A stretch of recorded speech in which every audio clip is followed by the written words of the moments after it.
sinisira daw nila yung account ng mga YouTuber or traders o mga vlogger. Sinisira nila yon para lang magkapira sila. Ang akin lang na huwag kayong manira ng mga account na pinaghirapan ng mga nagvi-videos dyan.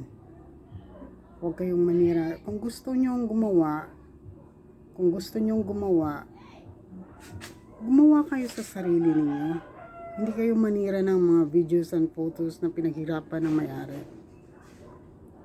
Sana kumuha kayo ng maghalungkat kayo sa Google Apps. Marami kayong